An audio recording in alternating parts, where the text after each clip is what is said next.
आशा करता हूँ आप सब बहुत अच्छे होंगे। एम के क्लासेस में आपका स्वागत है।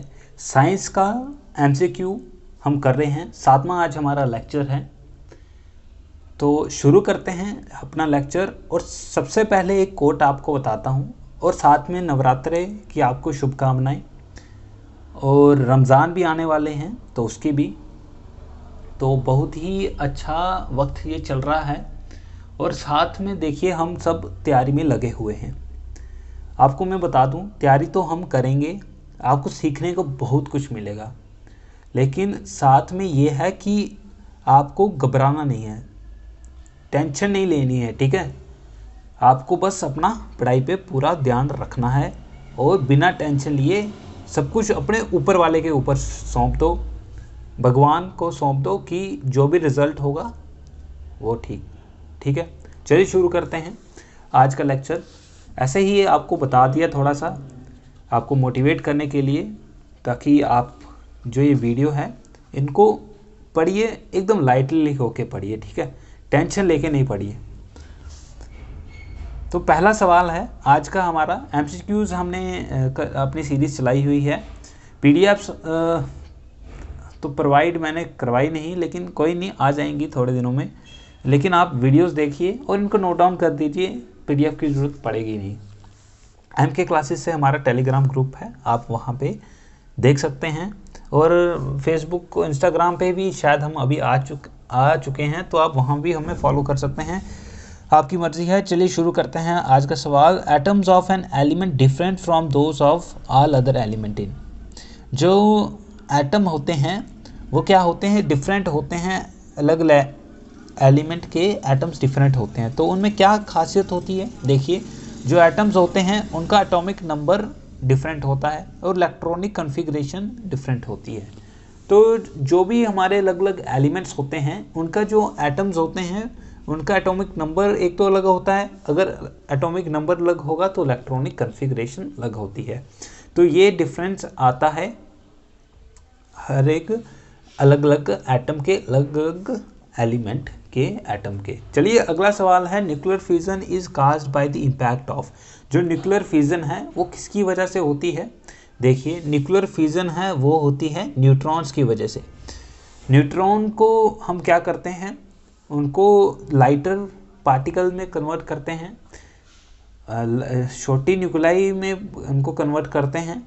तो इससे क्या होती है, न्यूक्लियर फ्यूजन जिसे हम कहते हैं, और ये न्यूट्रॉन के इम्पैक्ट से होती है। अगला सवाल है, which of the following rays are the most penetrating. अगर आप ये सीरीज फॉलो कर रहे हैं तो ये आपको जवाब आपको पता चल गया होगा कि गामा रेज सबसे पेनिट्रेटिंग होती हैं, खतरनाक होती हैं। जितनी भी हमारी अल्फ़ा, बीटा और एक्स रेज जो होती हैं, गामा रेज सबसे ज़्यादा प्रभावित होती हैं, वो हमें ज़्यादा नुकसान पहुंचाती हैं।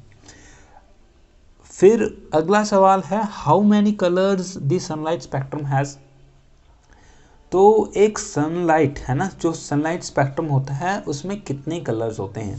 तो 7 कलर होते हैं। आपने बचपन में पढ़ा होगा वेबग्योर करके, नाम क्या, वेबग्योर। तो इसमें 7 कलर होते हैं, ठीक है, violet, indigo, blue, green, yellow, orange और रेड, ठीक है। तो 7 कलर। और वाइट लाइट जो होती है उसमें भी 7 कलर होते हैं। और ब्लैक लाइट, जो ब्लैक कलर जो होता है उसमें सारे कलर, सारी वेवलेंथ अब्जॉर्ब होती है। ये हमने पढ़ा था। आप देख रहे होंगे कि कुछ एमसीक्यूज वो भी मैंने ऐड किए हैं जिनके मैंने लेक्चर्स नहीं लिए हैं। तो हाँ, मैंने वो ऐड किए हैं क्योंकि सिलेबस जो भी हो, हमने क्लास 4 के एग्ज़ाम में बहुत रिस्क लिया था, तो अभी हम बिल्कुल रिस्क नहीं लेंगे, सब कुछ पढ़ेंगे, जो भी इम्पोर्टेंट होगा सब पढ़ेंगे। विच इज़ और are the important raw materials required in cement industry. तो इनमें से कौन सा जो हमारा रिक्वायरमेंट है, रॉ मटेरियल सीमेंट बनाने में इस्तेमाल होता है? तो लाइमस्टोन और क्ले, ठीक है, लाइमस्टोन और क्ले का इस्तेमाल होता है क्या बनाने में, सीमेंट इंडस्ट्री में, सीमेंट बनाने में, ठीक है। लाइमस्टोन और क्ले को इस्तेमाल में लिया जाता है सीमेंट बनाने के लिए। Which type of fire extinguisher is used for petroleum fire. कौन सा फायर एक्सटिंग्विशर का इस्तेमाल लिया जाता है? देखिए, पाउडर टाइप, ठीक है, पाउडर टाइप फायर एक्सटिंग्विशर का इस्तेमाल लेते हैं। आपने देखा होगा कि उसमें ऐसे पाउडर सा निकलता है वाइट, है ना, वाइट कलर का, और वो क्या कर देता है, आग को बुझा देता है। अगला सवाल है which of the following is commonly called पॉलीएमिड।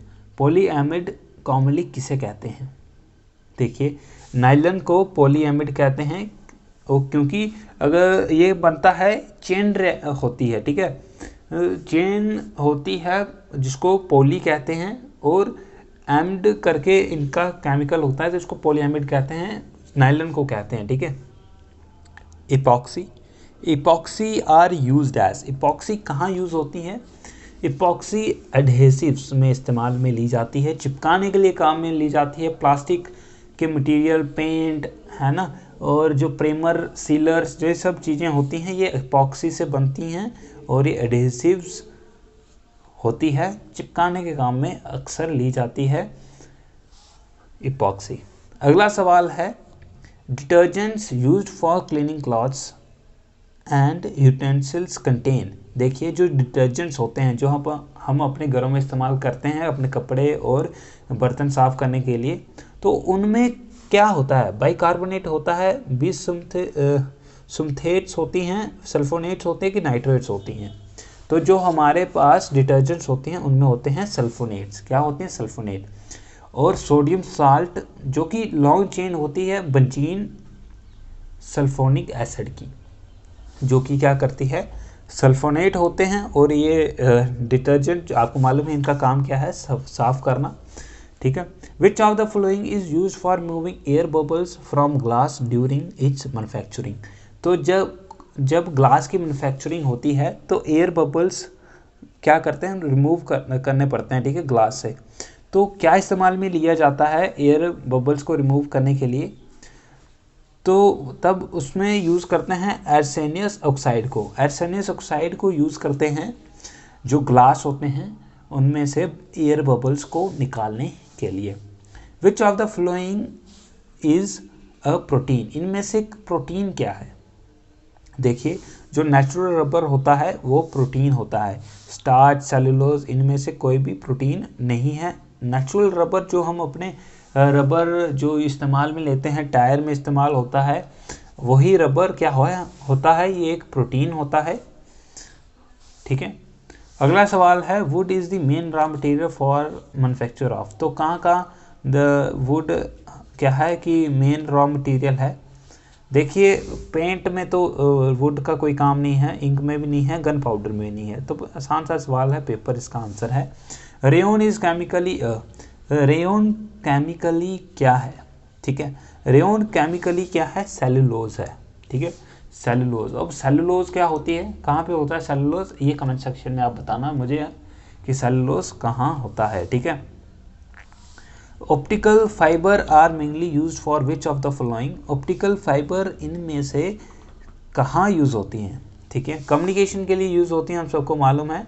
अब ऑप्टिकल फाइबर जिनको नहीं मालूम मैं आप बता देता हूँ, ऑप्टिकल फाइबर्स कहाँ पे इस्तेमाल होती हैं। आपने देखा होगा रोड साइड में बहुत बार लेबर लगी होती है खड्डे निकालने के लिए, है ना, वो नाली से ऐसे निकालते हैं और उनमें पाइप डाल देते हैं प्लास्टिक की, है ना, और उनमें तारें होती हैं, और वो जो तारें वायर्स होती हैं वो होती हैं ऑप्टिकल फाइबर्स की।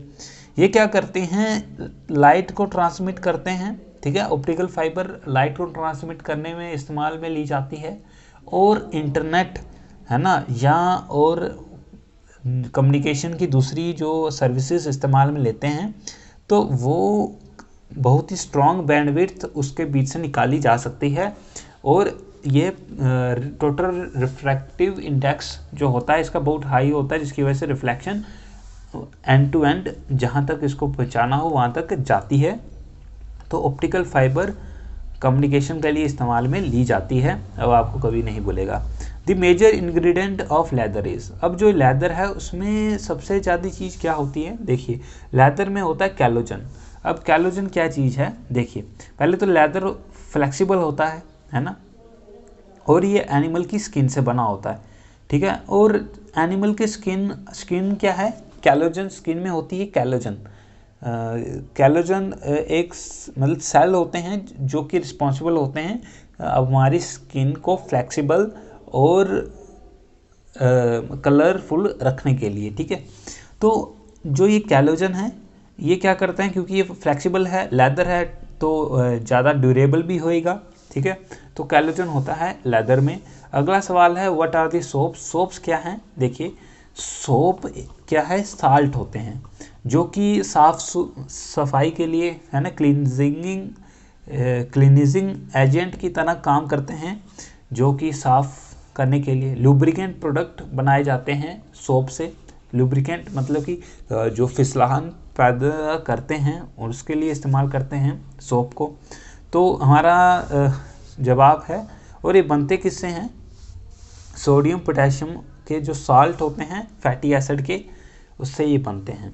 सोडियम और पोटेशियम साल्ट के फैटी एसिड से सोप को बनाया जाता है। How does common salt help in separating soap from the solution after saponification. हमने मतलब कोई चीज़ को साफ़ कर दिया, धो दिया है ना, फिर उसमें क्या हो जाएगा, सूप मिक्स हो जाएगा, है ना।